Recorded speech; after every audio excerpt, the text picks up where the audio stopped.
All right, hello. Today I'm doing a reading for Sagittarius. Just did one yesterday for Scorpio. I haven't uploaded that one yet, but I'm gonna get around to it. So Sagittarius, today we're doing your messages.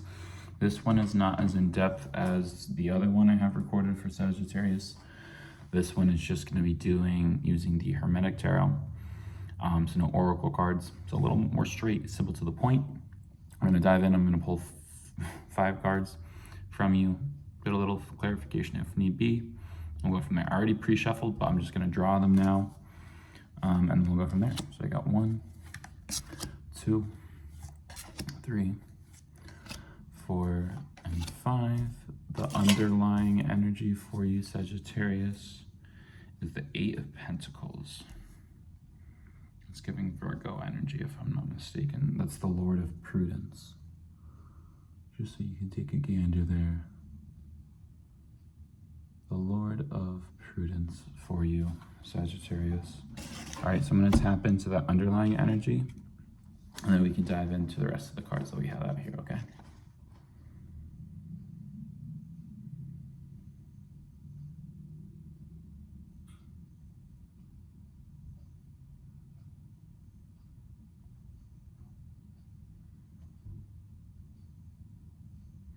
So 8 of Pentacles in this context speaks to me of work, consistent work, things blossoming and growing, but not quite like fully there. We haven't quite fully reached the peak, so to speak. So if we're talking about like a garden, you've got some that are starting to bloom or rear their heads in their colors, like a garden of like flowers.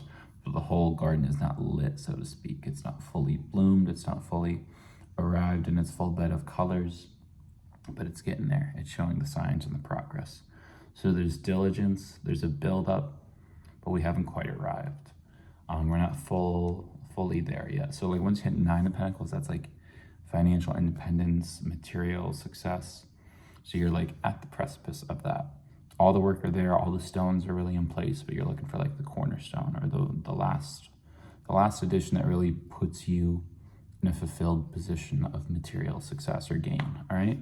So that's what we're building up to with that underlying energy for you today, Sagittarius. The first card out is the 2 of Swords. That's the Lord of Peace restored. So we're starting off with 2 of Swords. Next up you have the Wheel of Fortune. That one says, the Lord of the Forces of Life. Wheel of Fortune, that's your second one. In the center, number 3, we have 2 of Wands. That's the Lord of Dominion. Lord of Dominion in the center. Next up, Sagittarius, you have the 5 of Cups. That's the Lord of Loss and Pleasure. 5 of Cups. And the last one in the lineup is the Devil card. That is the Lord of the Gates of Matter. Our Devil card is the last one. All right, 3, 3, 3. Well, let's start diving in, all right? So we're starting off with 2 of Swords for you, Sagittarius. Let's see what this energy wants to tell you.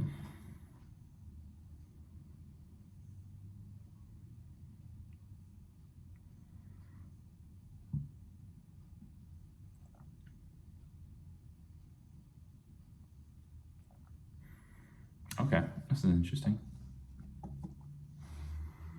So 2 of Swords, I was getting decisions, discernment, and decisiveness, I think. There's 4 D words. Decisions, discernment, decisiveness, dignity, but not really. A decision has to be made with discernment or true judgment that you've garnered or you've fostered for yourself. Now's the time for you to start like cutting through bullshit. What I really saw in my mind, let's see how these 2 swords kind of intersect. I saw them almost like scissors. And you now, through your discernment, right, through your decision-making abilities, that you've crispened up, that you've sharpened, if you will, you are fully capable of finding discernment in these trying times. Or if there's any bullshit or things that you need to kind of get to the center of, get to the heart of, you're better able to now. You can weigh your choices, you can weigh your decisions. Nothing's gonna get in your head at this point to slow up your decisions. And once you can start making those decisions, trusting your gut, your instincts, your better discernment from all of your life experiences, right? You've sharpened your intuition, so to speak. You can better engage in your decision-making faculties, if that makes any sense. The time has come to trust in that within yourself, to cut through the bullshit, the minutiae that appears in your life, all right? We're moving on to the Wheel of Fortune, the Lord of the Forces of Life.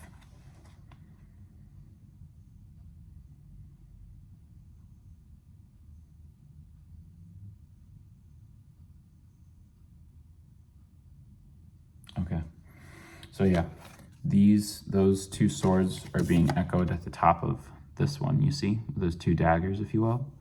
You are going to need that discernment because the ball is starting to roll, if you will. The wheels of change are here, tides are turning, and it might be just specific to you, but it's also, I think it's a greater scope. Things are moving.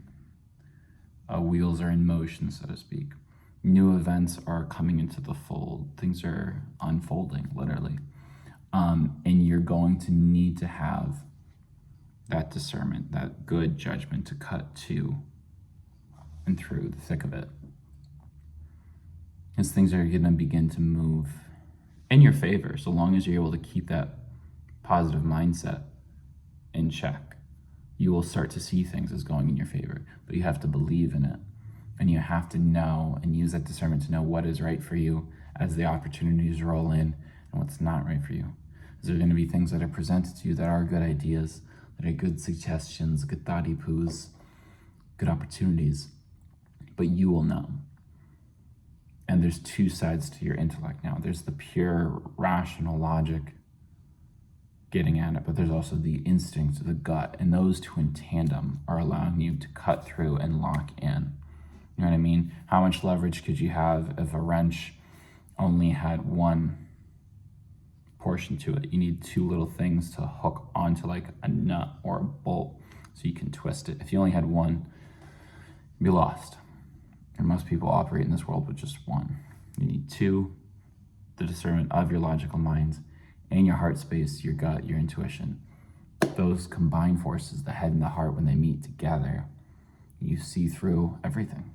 Because you see the intellectual intent behind actions that are displayed in the world, but you also see the emotional content, whether it's purposeful or unintentional. You still get to relate to that. You can empathize with it, so you see where it's coming from, so to speak.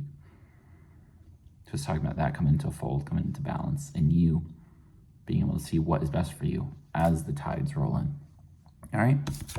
Two of Wands for you. Lord of Dominion.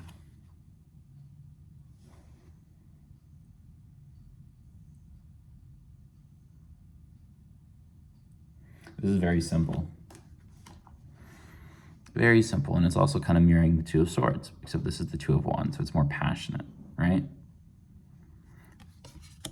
Lord of Dominion. Take dominion over your life, your decisions, your actions, or someone else will. That's what it's coming down to.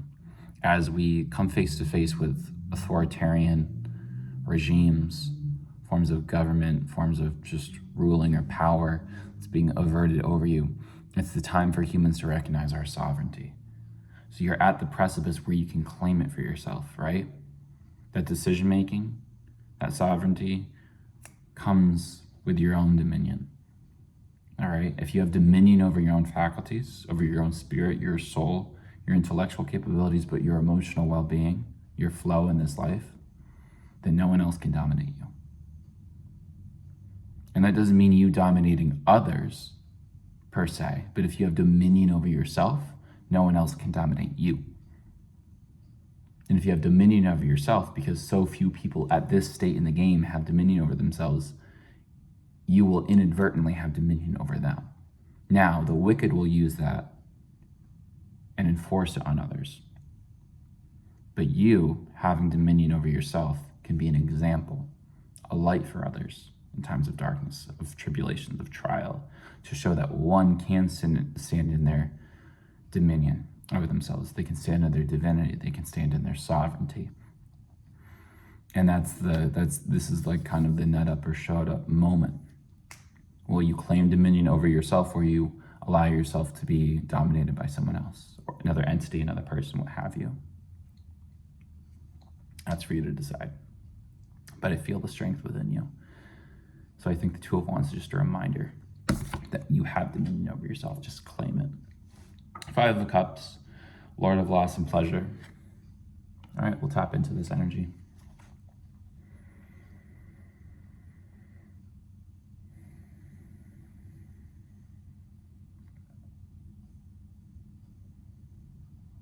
There are going to be simple pleasures that you have to sacrifice. That doesn't mean that you sacrifice them forever, but it just means that simple things that you are used to entertaining, the pleasures of this world, of this life, your impulses, you'll have to surrender those, because those are going to be the only thing getting in your way. Use your discernment to follow your instincts. Don't just fly with your impulses, Sagittarius, which I have some Sag in my chart, so I get that. I can do that myself. But the Lord of Loss and Pleasure means there are going to be some sacrifices of the more pleasurable aspects of life that you're going to have to give up in not committing to a purely materialistic mindset about the way of life. You're going to have to give that up in order to have better connection with everything else, all the opportunities that I told you are coming in. This is a Scorpionic energy, so it's about death, it's about sacrifice. It's about giving something up for a greater whole. Give up the simple pleasures to have the greatest pleasure, which is overall fulfillment, dominion, sovereignty, oneness of spirit. Because that's what the devil would like to see you do, right? That's our last card, and that's where it all ties together. Because at the end of the line is the devil.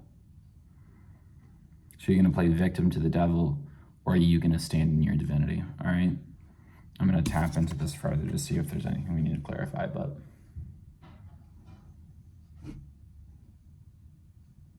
sorry if I hurt someone.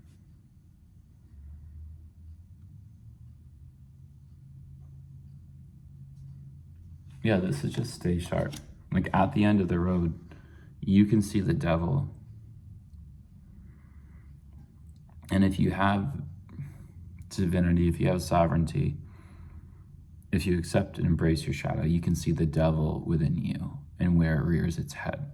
So if you can honor and recognize the devil inside you, the more evil aspects, the shadow aspects, you can identify them in someone else. If you can take ownership of the devil in you, right? Because we don't incarnate here on earth without having a touch of devil in us. All right, that's the touch of rascality, the touch of inherent selfishness that comes into human existence. You're going to have a little bit of that. You're going to have those carnal things, but they shouldn't dominate you. Your divinity is your dominion. It's your sovereignty. That spark of life, that passion, that fire, the love, the lust for life. All right? That spark of effervescence, the creative spark, the joy, the harmony that fills us up in this Sagittarius season, Sagittarius. That is our guiding force. Not the material things, the simple pleasures of the world. Because those are how we've been hoodwinked for the past, couple thousands of years. Our spirituality has been compromised for the sake of material pleasures, of simple fetishes. And you're being asked to not let that govern you.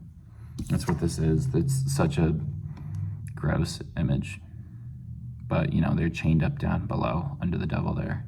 There's so many details that it's kind of hard to lock into, but got chains around them. You don't have to be that, because you can see it clearly now. So just choose to walk in the other direction. Choose yourself over fear. Choose yourself over being dominated by another mindset, framework. Trust your gut, trust your instinct, trust your sovereignty. Because you're almost there. It's just following through with that. And then you'll arrive underneath all that is the Knight of Wands. And that's what you can embody firishly, emboldened and impassioned. All right. Sending you all the love, Sagittarius. I hope this was a nice, clean, clear reading for you. Wishing you the best. Fellow Sag brothers and sisters, whatever. Much love.